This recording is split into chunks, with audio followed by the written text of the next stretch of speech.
जितनी भी माताएं एकादशी का व्रत करती बहुत ध्यान से सुनना आज की कथा को। शायद जिंदगी में मिली ना मिली, पर ये कथा का रिश्ता तो बहुत ध्यान से सुनना।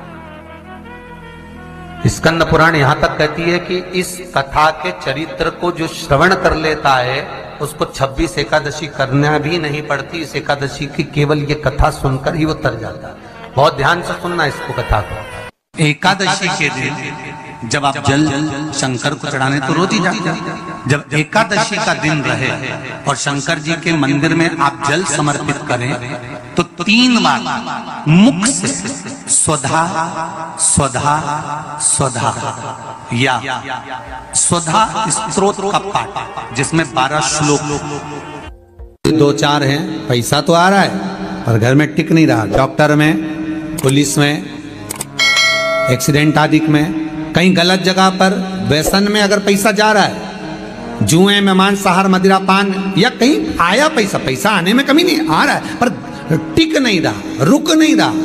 कोई मांगने आ गया, दे दिया, फिर वहां से अपने पास नहीं आ रहा, अपन कह रहे हैं भैया हमारा पैसा लौटा दो, नहीं आ रहा। तो महाराज शिव महापुराण की कथा कहती है एकादशी के दिन गंगा के जल में मात्र 7 बेलपत्री डालकर जो नंदीश्वर भगवान अर्थात जो शंकर जी के शिवलिंग के सामने नंदी होता है, उस नंदी के चरण पर गंगा का जल चढ़ाकर बेलपत्री शिव पर समर्पित कर देता है, उसके घर में रुपया रुकना चालू हो जाता है। फिर वो गलत जगह पर नहीं जाता, गलत स्थान पर वो धन जाएगा ही नहीं। तूने संहार किया, मांग तुझे क्या चाहिए। एकादशी ने भगवान विष्णु से कहा, नाथ प्रभु वर दे दो, मृत्यु लोक में जो मनुष्य मेरा व्रत करेगा, चाहे जलचर, थलचर, वायुचर या सांसारिक मनुष्य, मेरा अगर एकादशी का व्रत करेगा प्रभु, उसके यहाँ धन धान्य वैभव सुख संपदा बढ़ेगी और उस जीवात्मा को नरक नहीं भोगना पड़ेगा, सीधे बैकुंठ का उसको वास मिलेगा। जब जीव आत्मा को लेकर चला जाएगा, यम के दूत जब बंदी बनाकर ले जा रहे होंगे उस जीवात्मा को जिसके प्राण छूटे होंगे, यम के दूत जब बंदी बनाकर ले जा रहे होंगे, तब मुझे वर दो कि मैं इसका हाथ पकड़कर बेतन्नी से पार उतार कर सारे नरकों से निकालती हुई आपके धाम में लेकर आऊं।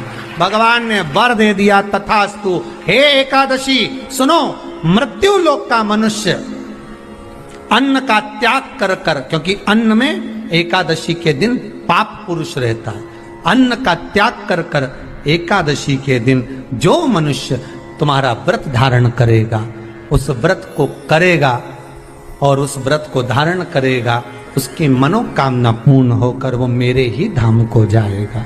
ये तो हुआ एकादशी के जन्म की कथा।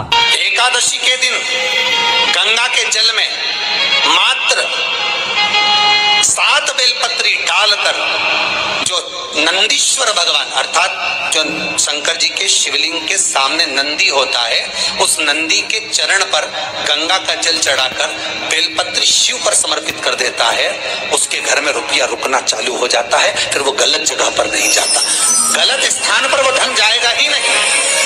बेटा अगर व्यसन में पड़ा हुआ है, मदिरा पान में पड़ा हुआ है, मांसाहार में, जुए आदि में जा रहा है, तुम्हें लग रहा है कि मेरा बेटा गलत मार्ग पर जा रहा है, ये मित्र दोस्ती गलत हो रही है, वो सही जगह पर आ जाए। करना है एकादशी।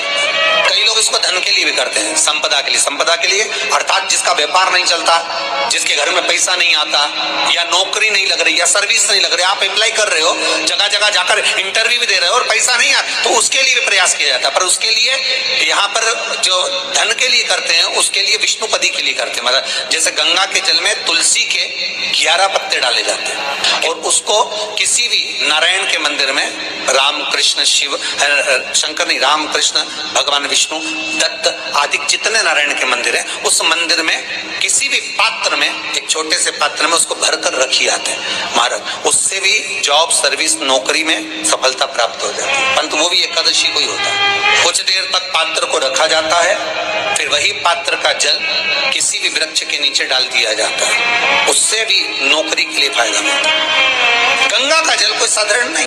दशमी, एकादशी और द्वादशी, इन 3 तिथियों पर एक रोटी में थोड़ा सा मीठा रखकर सोमक पितृ का नाम लेकर यदि गाय को खिला दिया जाता है तो अगर कोई पूर्वज प्रेत योनि में भी पड़ा हुआ होता है, भटक रहा होता है, जिसको पिंड नहीं मिला, जो अचानक मर गया होता है, अधोगति में चले गया होता है, उस जीव की मुक्ति दशमी, एकादशी और द्वादशी 3 दिन सोमक पितृ का नाम लेकर रोटी में, पूरी में मीठा रखकर अगर गाय को खिला दिया जाता है ये 3 दिन तक, तो वो पितृ कभी भटकते नहीं है, उनको मुक्ति प्राप्त हो जाती है मोक्ष में। नहीं, एकादशी है कौन? क्यों इसकी इतनी प्रधानता है? क्यों इसकी पुण्यता है? ऐसा क्या है एकादशी में जो इसकी पुण्यता मानी जाए? कौन है ये जो भगवान नारायण तक एकादशी का व्रत करते हैं? सुभद्रा जी को भगवान जगन्नाथ ने, जगदीश ने एकादशी का व्रत कराया था। बद्रीनारायण भगवान को माता लक्ष्मी ने एकादशी का व्रत कराया था। क्यों? चंद्रायण एकादशी व्रत की माता। एकादशी है कौन? तो कहा जिसको व्रत करने पर भगवान नारायण भी जिसका व्रत करते हो, भगवान माता लक्ष्मी जिसका व्रत करती हो, वो एकादशी है कौन? तो शास्त्र वर्णन करता है महाराज, स्कंद पुराण का सुंदर चातुर्मास्य खंड के अंतर्गत वर्णन आया है महाराज। एक बार भगवान विष्णु आनंद में विराजमान थे, पद्मावती और माता लक्ष्मी दोनों उनके पास में विराजी हुई थी। भगवान लक्ष्मी और पद्मावती दोनों बैठी, एक सिर के पास, एक चरण के पास। कुछ समय बाद वहीं पर ब्रह्मदेव का आगमन हुआ और ब्रह्मा जी आगमन पाकर भगवान नारायण पद्मावती से लगकर उठे और उठकर लक्ष्मी की ओर झुके। झुकने पर इन तीनों के समागम से भगवान नारायण के हृदय चित्त से एक कन्या प्रकट हो गई। उस कन्या का नाम एका था। क्या नाम था? एका। अब 10 उसके गुण इतने प्रबल थे, वो 10 गुण उसके बड़े प्रबल थे कि वो एका जिसको निहारती थी उसको संपदावान बना देती थी, जिसको देख लेती थी उसके जीवन में वो आनंद की अनुभूतियां करा देती थी। एका जिस मार्ग से जाती थी उस मार्ग के द्वार खोल देती थी। एका का पुण्य इतना पुण्य प्रखर। पद्मावती और लक्ष्मी ने कहा महाराज ये बेटी आपके द्वारा निर्मित हुई है, इसका कन्यादान करना चाहिए। हमारे यहाँ हिंदू धर्म में रीति है जिस दिन कन्यादान करा जाता है उस दिन व्रत रखा जाता है। अब आजकल रखते कि नहीं रखते मालूम नहीं, और कन्यादान करते समय व्रत रखा जाता है। व्रत रख श्री शिवाय नमः। एकादशी के दिन कभी कभी तुम बद्रीनाथ चले जाओ, एकादशी के दिन तुम द्वारका चले जाओ, एकादशी के दिन तुम तिरुपति चले जाओ, एकादशी के दिन तुम जगन्नाथ चले जाओ, एकादशी के दिन तुम्हारी मर्जी पड़े भगवान के किसी धाम में चले जाओ और भगवान को भोग लगाओ और उनकी थाली को झांक कर देखना, उसमें चावल जरूर मिलेगा। उसमें ऐसा नहीं है कि चावल नहीं मिलेगा। बद्रीनारायण में भगवान को चावल का भोग लगा हुआ मिलेगा, द्वारका में चावल का भोग लगा हुआ मिलेगा, आपको जगन्नाथ में चावल का भोग लगा हुआ मिलेगा, तिरुपति में मिलेगा, द्वारकाधीश में मिलेगा, नाथद्वारा में मिलेगा, सांवरिया सेठ में मिलेगा, काकरोली जी में मिलेगा। आप जहां जाओगे वहां पर एकादशी के दिन भगवान को चावल आएगा, क्योंकि भगवान के लिए परहेज नहीं है। जो काम में डूबा हुआ है, जो आसक्ति में डूबा हुआ है, जो लोभ में डूबा हुआ है, जो वासनाओं में डूबा हुआ है, जो तृष्णा में डूबा हुआ है, और जो माता के गर्भ से जन्म लिया, एकादशी के दिन चावल उसको नहीं खाना। एकादशी और द्वादशी के दिन हमारा हिंदू धर्म, हमारा शास्त्र कहता है, हमारे शास्त्र, हमारे वेद डॉक्टर वर्णन करते हैं कि पीपल के पत्ते को अगर एकादशी और द्वादशी के दिन एक तांबे के पात्र में गला कर रख दिया जाए और उस पानी का आचमन 3 बार करा जाए तो जिसकी नाड़ियां चोक भी हो जाती है, डॉक्टर बोले इसका बाईपास करना पड़ेगा, उसको केवल 3 आचमन पानी एकादशी और द्वादशी को पीपल के पत्ते का कराया जाए तो अंदर की नाड़ियां भी खुल जाती हैं। भगवान का एक नाम है अघोर।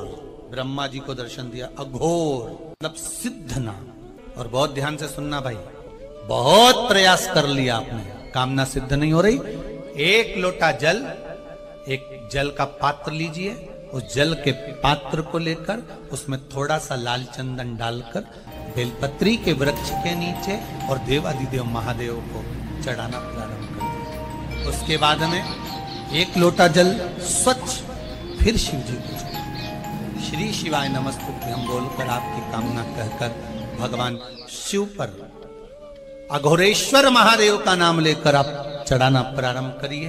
बाबा आपका कार्य 3 महीने के अंदर पूर्ण कर देगा, सफल। बेलपत्र होते हैं, उसकी इसको छेद तो करते नहीं है सुई से, बेलपत्र की डंडी को बांधते जाओ 108 बेलपत्र की माला बना लो और माला बनाकर भगवान शंकर के गले में, शंकर के शिवलिंग को जो चढ़ा देता है उसकी मनोकामना भगवान शंकर पूरी कर दे। 108 बेलपत्र की माला बनाकर शंकर भगवान को समर्पित करी जाती है।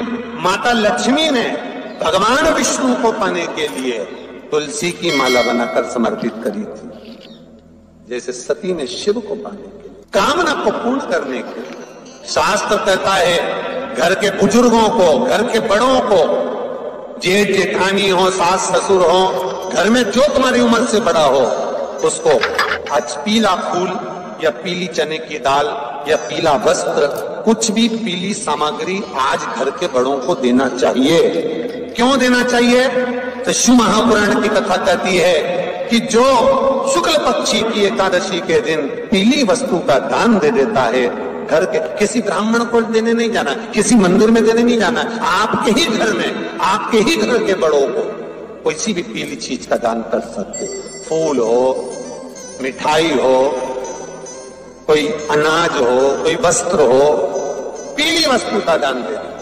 क्यों होगा? क्या होगा उससे? शिव महापुराण की कथा कहती है उससे जिंदगी में कभी बड़ी बीमारी प्रवेश नहीं करती। सनातन धर्म कहता है बट वृक्ष की पूजन करने वाला, बट वृक्ष के नीचे शिव की आराधना करने वाला, लोम समर्पित कर जल चढ़ाने वाले का जैसे कर्ज मुक्ति होती है, उसी तरह आंवले के वृक्ष के नीचे मात्र ताजा मिष्ठान दूध का बनाकर उस सामग्री को भगवान आंवले के वृक्ष के नीचे पूजन करने से लक्ष्मी और संपदा की वृद्धि होती है। शमी के वृक्ष के नीचे मात्र ओघड़दानी अवधूतेश्वर महादेव के नाम से, तो कहते हैं शरीर में बड़ी से बड़ी अगर बीमारी है, कहीं कैंसर जैसा रोग है या किडनी लीवर जैसा रोग है, कोई गांठ अगर शरीर में हो गई है, तो शमी के वृक्ष के नीचे दूध का जल थोड़ा सा हफ्ते में एक बार अवधूतेश्वर महादेव के नाम से समर्पित कर देने से रोग का निवारण होने लगता है, रोग थम जाता है और आगे नहीं बढ़ पाता और उसका इलाज चालू हो जाता है, सुख का अनुभव। बस एक बात का स्मरण रहे आप, आंवले के वृक्ष के नीचे अगर कोई भोग लगाया गया है पा सकते हैं, पीपल के वृक्ष के नीचे कोई भोग लगाया है पा सकते हैं, बट वृक्ष के नीचे कोई भोग लगाया गया है पा सकते हैं। जिस वृक्ष के नीचे भोग लगाओगे पालोगे, शमी वृक्ष का जो प्रसाद है वो आपको वहीं छोड़ना पड़ता है। हिंदू धर्म के 3 व्रत ऐसे हो गए जिनका पुण्य समाप्त नहीं हुआ महाराज। पहले नंबर पर एकादशी, दूसरे नंबर पर प्रदोष और तीसरे नंबर पर शिवरात्रि। एकादशी भी 26 है तो प्रदोष भी 26 है, शिवरात्रि केवल 12, और अगर अधिक मास की पड़ जावे तो ये 13, और अधिक की आय तो 13 है। तो यहाँ शास्त्र कह रहा है कि 3 व्रत हमारे यहाँ जिनका पुण्य समाप्त नहीं हुआ, जिनका पुण्य प्रबल हुआ बड़ा, इसलिए आज भी माता एकादशी का व्रत करती है। और एकादशी का व्रत कर अगर कोई जीवात्मा को देते हैं, कोई मर भी गया तो उसको एकादशी का दान देते हैं। बहुत ध्यान से आज की कथा सुनना कि एकादशी का आपसे आपके बच्चे पूछेंगे, मम्मी हम भगवान विष्णु का दर्शन करते हैं, हम राम जी का दर्शन करते हैं, हम कृष्ण भगवान का दर्शन करते हैं, हम भवानी माता का दर्शन करते हैं, हम शंकर जी का दर्शन करते हैं, हम सारे देवी देवताओं का दर्शन करते हैं, पर ये एकादशी माता तो कभी नजर ही नहीं आती।